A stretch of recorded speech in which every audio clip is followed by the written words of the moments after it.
This season, Taniela speaks to endometriosis and chronic illness patients, those who are going through or have gone through the pain and the diagnosis of endometriosis and are navigating this extremely common but poorly understood condition.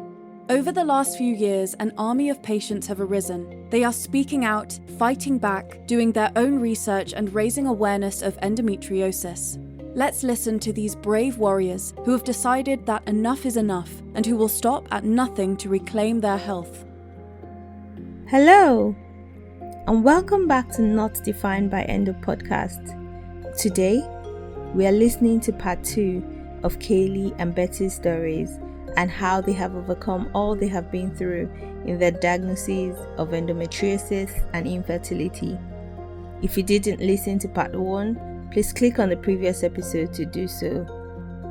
Here we are.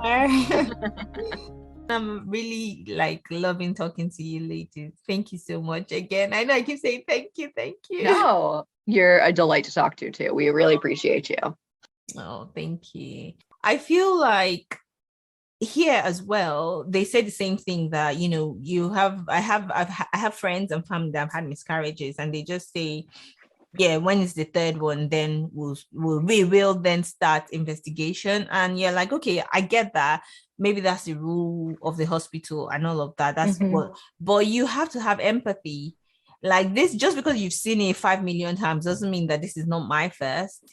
Like if just because someone has had it 5 times and she keeps coming in and she's okay, you don't know what she's processing and what she's going through. You don't have to compare. Like everyone's different. So Kailey, I totally understand what you mean by it's your life, it's your story, it's your heart, and it's your baby, and you can't just act like I don't know. I just decided that, you know what, because I've also had experiences where this doctor was like, you were the one who did my surgery. You were the one who I spoke to. And I felt like, oh, maybe you were a nice guy, a nice doctor, and you understood me. But then the next time I'm seeing you, you might be like, so what? So can you tell me why you're here today? Or please, so can you tell me? And I'm just like, me, right? Me, it's me.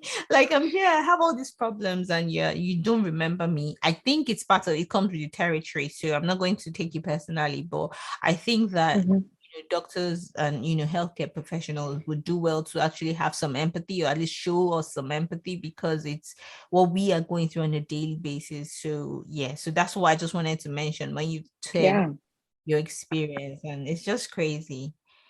Yeah, I have higher expectations for them than maybe people do that haven't went through a struggle like us, but it's not hard to do the right thing. And then a lot of times I think when I hear endo warriors or adeno warriors or infertility people tell a story, it's just that extra doing the right thing that a lot of doctors miss. Yeah, I don't even know if it's doing the right thing as much as having a bit of compassion. I think a little bit of compassion just really goes a long way. Right. I totally agree. And then one other thing I wanted to say before we go to the next question is, my husband was asking me a couple of days ago that why is it that we are so whenever I say, they just tell me get on the pill, contraceptive. And he because he understands how complex these diseases, endo, adeno, whatever, can be. He knows that surgery is also a risk as well. So like you were saying before, Kailey, you had ablation, you had no choice. You couldn't get, maybe your insurance doesn't cover excision. We all know how it is, especially I've heard a lot about how it works in the States. I feel like in the UK, what we don't have, you might be lucky to be treated by an endo center, but I don't think you can just say, I want an excision. Make sure it's not an ablation. Make sure, because even the way they speak, it's so hard to question. You really have to have come really armed, or have someone with you that'll remind you of the things you said you wanted to say, because almost like when you get there, either you're forgetting or you're overwhelmed. I think we get overwhelmed a lot. And anyway, back to what I was going to say. He was like, but you guys seem very unhappy with the pill. What else can be done? And I'm like, I sat him down and I was like, let me explain why we are against it. This is because the pill is a band-aid. Like, yes, it could help people with symptoms and maybe make things better. Like you said, you've been on it since like you were like 12, 13, and you were on it for almost a decade. However, it didn't treat your endo. It didn't treat anything. And I feel like they just say, take this, and then, back of the mind, bye. And it's like problem for another doctor in the future, or problem for you in the future. Like, it's like they just solve their immediate problem, which is not really solving the problem, because you're making it worse. So I think what you said, like, you were just put on a pill, and obviously you were just on it for years and years. Things were happening inside. Maybe I feel like if they're not just throwing, I know obviously there's the argument that for a 13-year-old, do you really want to do excision surgery for someone whose organs are just, I don't know, developing? Right. So I get the argument. However, even if you're going to say, we suspect you might have endo, but you are quite young, okay, maybe we'll put you on this plan. It's a long-term plan, but we're not just going to throw you on the pill and forget about you. Even if it's not, let's put something in place that makes sure that, after a couple of years, we check on you. I don't know, maybe do a scan in case the disease is progressing. Like, there's so much that can be done, and this is what we fight for. So what do you guys think about? Yeah, I want to, sorry, I was going to say, I want to add to that sure, for a 13-year-old, you might not want to immediately go into excision surgery, but you're giving this person whose hormones aren't fully developed a whole slew of hormones. So their bodies have no idea what they're doing anyway. So, I mean, like, what's the difference whether you give consequences? Whether you give them surgery or whether you give them this whole fake hormone thing that eventually is going to mess them up anyways. It's going to hide your symptoms for years. Yeah. I have very complicated feelings on birth control. I think it gave me a lot of naive years where I got to enjoy life and think I was normal. And I am grateful I had those. I also know it's a key reason as to why my endo got so bad, because I was ignoring symptoms. That and the shame or the inability to speak about what my body was doing. Put those two things together and not be supported. I just let endo grow for nearly 19 years without knowing it, right? It had to get to the point that I couldn't stand. And then I found a doctor. So it's horrible. I think for me personally, the first time I got off of birth control because I wanted to be a mom, I immediately felt better. I remember telling people, like, my period's awfully weird, but I don't feel as bad. Day to day, I don't feel weird. When I got back on birth control after miscarriaging and just trying to stop the bleeding, I was so sick, I don't really know if I noticed, but I did notice after surgery when I got back on birth control. And the reason why I don't take it right now, against my doctor's wishes, very against my doctor's wishes, they'll argue with me, like, you're making a mistake. You're going to have surgery sooner. You're not doing something. You're not taking medicated menopause instead. And my fight with them is, when I'm on birth control, I may have maybe a little bit less pain or issues during my flare up. Like, maybe it makes my flare up a slightly better, but it makes me sick constantly. So every day of the month, I don't feel good.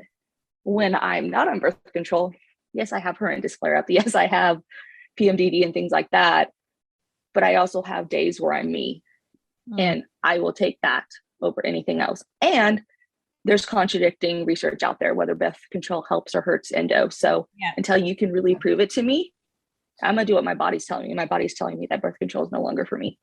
Yeah, I think that was actually my closing argument to my husband. Like, I was saying that if they said birth control is a kill, or it's, you might not feel like yourself, there are side effects, but it's going to kill or take out or whatever the endo, then of course I'll be like, give me that.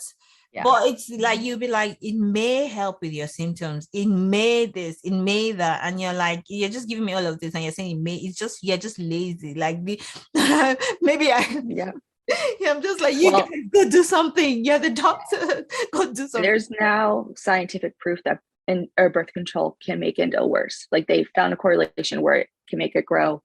It's hard for me. My niece is almost 17. She has a lot of the early indicators of endo. I think of her every time I have these conversations and said, The only gift I can give you is advocating. The only gift I can give you is knowledge. So that way, if it gets really bad, you know where to start. If you want to be on birth control, you know the risk and you know the potential benefits. If you want to have children, you now know that potentially you have a ticking time clock. You may not, you may be okay, but now you have this knowledge and you're not just letting the years go by in silence until it's too bad or too late. Yeah. I also do want to add to the birth control argument. I think that I said recently, I'm obviously not here, I said it on our podcast, that I recently talked to my doctor about hormone replacement therapy. So when you have endo and you're on hormone replacement, you have to be on estrogen, or you should be. You do not have to be. You should be on estrogen and progesterone together. So I kind of have strayed away from that a little bit because I haven't always liked how extra hormones have made me feel. Mm-hmm. And my doctor specifically said, sometimes birth control in people with endo actually like lights a fire and like makes it so much worse. And like, it's making your stuff grow while hiding your symptoms. So it's just, nobody knows enough about it for it to be like, this is what you should absolutely do. Yeah, exactly. I mean, we're still told to get pregnant, have hysterectomies. Yeah.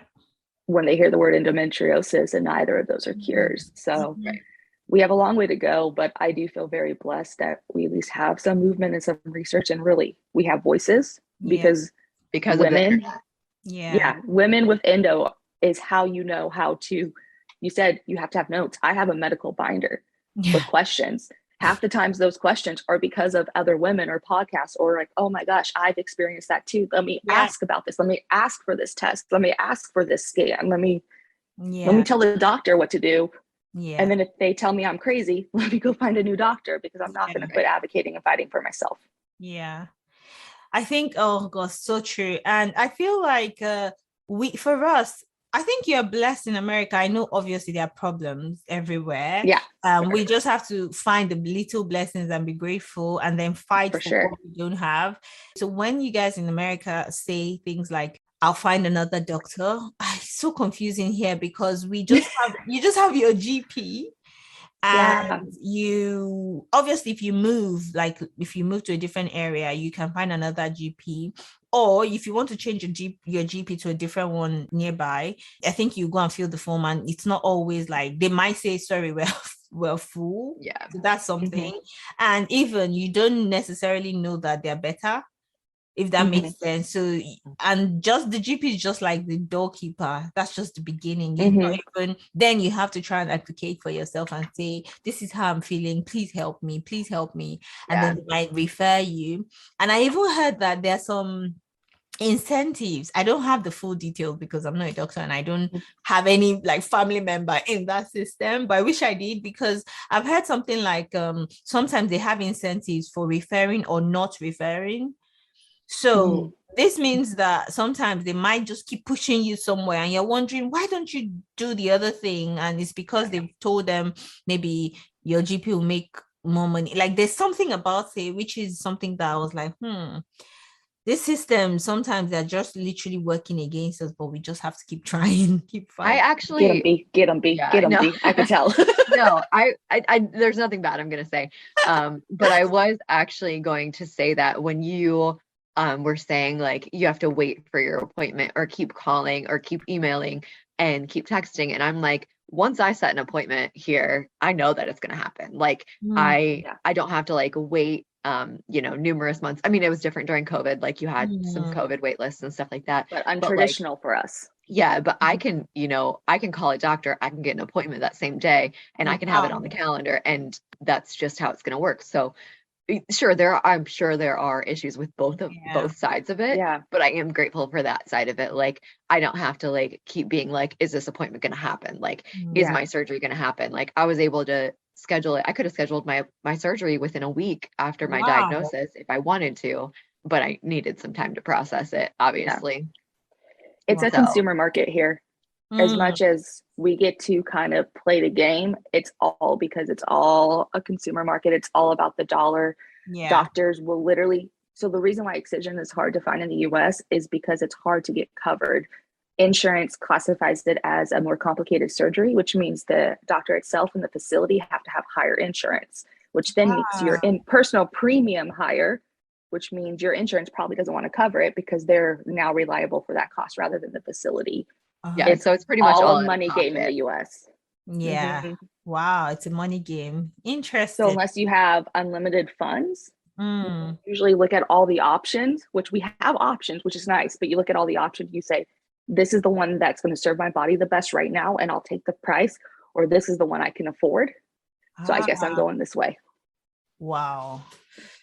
Oh my goodness. It's interesting. It's interesting to see how it's different in the different countries or different areas. But yeah, I think it's very important awareness and knowledge, like you said, just that's what you have to give others going through this. Like, this is what I can tell you about my experience, about what I've learned from all the research I've been doing. And I bet if they put together the hours of research that we're all doing, it would be years, because we are doing a lot. We just sometimes don't have access, like to, like, I try and go onto web articles, medical articles and all of that to see, and like I want actual research. I don't want to just go on a blog.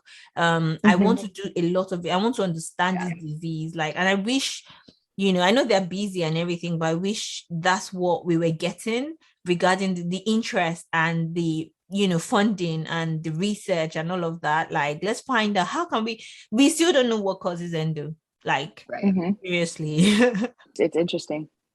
Yeah, there's just so many things wrong with it because, like in your case, you have a GP who handles all of your generalized stuff. So how do you expect them to be experienced in one specific disease if they are expected to be experienced in all of them? Exactly. Like, it's just, we don't have enough individual endo specialists. It's not a specialization.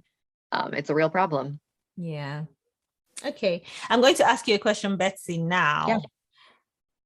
How has life been since, your hysterectomy? How have you found motivation? How have you basically separated yourself from being defined by, now, I'm kid-free? Tell me how that journey has been. Yeah. So, like I said, we had come to terms a couple years before my hysterectomy that we were comfortable being childless, that we were comfortable living a life. I have a really incredible husband, like, cannot say enough good things about him. And it's not just because he might be listening to me. No.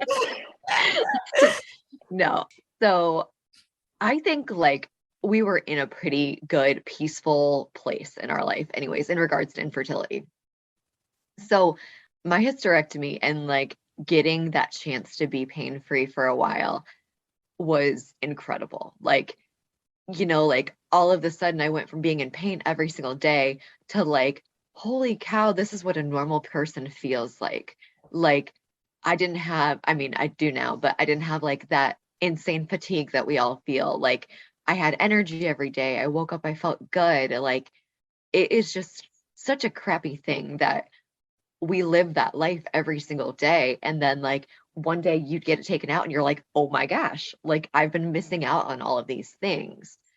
So I think like it genuinely made me cherish the life that I get to live. Like, I'm really, really grateful that I get to live this quiet, peaceful life. And yes, it is a journey to go from being calling yourself childless to becoming child-free, but it's all in your perspective. Like, it's all in like how you feel there. There's something about the less versus the free.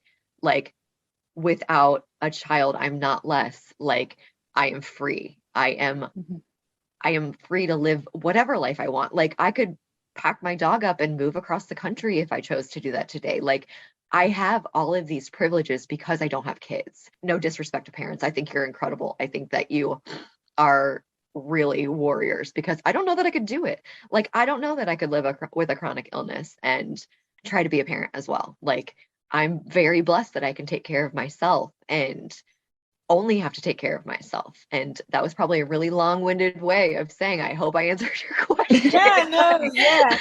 very big into living life and accepting our lives and not feeling like because your life maybe didn't turn out the way you thought it would, or because it doesn't meet society's terms, doesn't mean you're any less than, doesn't mean you don't deserve the same happiness in life. And we just have a few more hurdles to get through to find what happiness is for each one of us individually. But we're not discredited. We're not less than. We don't have to make the justification for the way we're living. We deserve to be happy. And B is doing a pretty damn good job of it. Yeah, you both are. Well done, ladies. So, Kailey, I have a question for you as well. Yeah. You mentioned before that you obviously had ablation surgery, which is not, we all know we want excision so that we get to the root of the disease and all that, but you probably will have more surgery in the future, but you don't want where you wanted to focus on yourself and really, you know, come to acceptance, I would use that word, for a while before you then decide if that's the right decision or that's the right next step. What are you doing in your life now, like to basically maintain your quality of life, or, you know, what things are you doing naturally? Because I think you mentioned your natural way. Share with us some of the things you're doing so that someone can learn from it as well. Yeah, so I will say it's more of a mental thing for me. Every time I have a surgery or I take a part of me out, I feel like I'm making some huge decision of like, this is now going to be my next step. This defines me. And or to my family, I have to then go through another cycle of saying, no, I'm not cured. I decided a while back that I need to come to terms with life with a chronic illness. And I'll be very transparent. I'm very transparent on a pod. A lot of times that's just surviving. That's literally just making it through the day. I have sleepless nights. I think one day last week I was up 22 hours straight because my body and my hormones and my pain wasn't functioning. I don't have it figured out. But what I have decided is to try to do some things to make my life the best it can, and then start seeking medical help for the surgeries or the options like that. I also don't know where I stand on a hysterectomy yet, because there's some, not endo related, but there's some benefits for me to kind of walk down that path. But I want to make sure I'm emotionally ready for that before I even consider it, and or maybe just decide I'm not going to do it until I absolutely have to, right? Yeah. But yeah, it's a lot about, honestly, mind over matter is the biggest thing for me. If I can keep my mind in a healthy place, I am much better to tackle things. So Betsy and I talk a lot about meditation, about journaling, about being communicative and open up about your process and your struggles. My online presence is not rainbows and unicorns. It's a lot of like, this sucks, but I'm okay with it. I'm accepting it. And this is why it's good for me. We had a coach Rita on our episodes, and it's one of the endo friends I made in the community a while back. I just officially took the plunge to work with her from a nutrition standpoint. I'm just scared. I'm terrified of food. I'm terrified of doing another elimination diet. I'm terrified to do something and it not work, but I also know like where I'm at right now isn't enough. So I'm currently working on a big old reverse diet, which is absolutely terrifying, but actually making myself eat and finding the right foods for me and really being conscientious about what I'm putting in my body. I've taken most of my supplements off the table and I'm down to just a couple to see how they fix me. And then we'll look at my blood work and we'll try to add more things in if I need it. Being really conscientious of what I'm putting in my body. I'm slowing down the workouts as much as that hurts me. Mentally, I'm doing too much on my body right now. And so the goal is to slow down and give myself some healthy time to heal. And I don't like prescription medications. I don't like the way they feel. I don't like pain meds. If I take anything, it is a ibuprofen, but I try not to because there's a lot of risks with that. So any pain relief, I do holistic medication. And I'm not saying it works. And I'm not saying I like to be on those options all the time, but for me, it's like, what can I do the healthiest way to move forward? So I don't have anything figured out. Let me be very clear. And out of the two of us, Betsy is much better at experimenting, but I think I owe my body the chance to focus on it and to heal it and to try before I go jump on a table to somebody I don't think has my best interest in mind like I do for myself. Exactly. Yeah, that was actually the reason that I was smiling so much, is because we literally just had this conversation that I am very experimental with my body. Like I'll try anything. Like, let's just do it. Whatever. And Kailey's a little bit more apprehensive. Yeah, so I am. It's been a really cool thing to see her actually like trying to take control of her health and her body. So I'm at this point where I realize I have a tendency to just sit in the situation I am because I know I'm strong and I know I can handle it. And so the risk of feeling worse while you're actively trying to get better, sometimes it's just too overwhelming for me. And I pump the brakes. I don't want to go through it. I don't have any step of my journey that really does not pay an emotional or a mental toll on me. And I do suffer from very severe PMDD, which makes me hormonally just whack and sad and crazy for 15 days of a month sometimes. And so I just go slow. As much as I move fast in all things in life, with my endo, I'm just going slow because I'm sick of being on somebody else's ticking time clock. Like, I'm just going to listen to my body. And I have Betsy in my corner. Oh, and I think that's really important. I'm going to ask you, Betsy, as well, but I just wanted to share as well that I agree with you that you have to actually allow your body heal or try and heal. I know we still have all of the endo and all of that inside, but sometimes, the mental aspect as well, the emotional aspect. And I also started doing a lot of looking into my diet. And when you mentioned that you're scared of doing another elimination diet, I had to change the way I think about it. So rather than just saying, okay, I can't eat gluten, I can't eat dairy, I can't eat, I started saying, you know what, like at the moment I'm eating all of those, but I've started doing things like instead I'm adding in stuff. So adding in veggies, like healthier stuff. And then that way, when I remove something else, it's almost like I've crowded in the good with the bad. Like I'm taking it slow. So I'm not just like getting rid of everything. Obviously, there can be a time for that if you're completely ill and you have to go drastic, go cold turkey. But other times, what's better and more beneficial for you is to actually take it slow. First add one good thing that has no side effect, like you're doing good with it, you like it, even if it's some kind of healthier snack or some healthier vegetable or something that you weren't eating before but now you want to try and for a fact is good for you. Or even if it's just ginger, like I started doing something I really love, like I blend ginger, garlic. I know my husband is like, oh God, not garlic again. So I'm like, it works for me. But ginger, turmeric, lemon, and then I just put it in my teas every day. Little things like that. And then with time, I think it's good. I mean, the disease has ravaged our bodies for years and years, for decades. So I'm not surprised that, in 3 months, everything doesn't just go away. It's going to take some time as well. And the main thing is to just go slow, really. So I like that when you said, take your time, go slow. I'm a cold turkey type of person. I mean, I was a vegetarian for years and I literally just gave up meat on a Tuesday. I'm a very cold turkey person and I know I'm strong. And so unfortunately, that's been a really bad personality trait when it comes to endo, because I'm like, you tell me what to do, I'll do it. I'll do it tomorrow. But there's no answer. And by doing that and thinking like I can just make these drastic changes and feel better, I'm not listening to my body. I don't think I've ever been good at listening to my body from day one.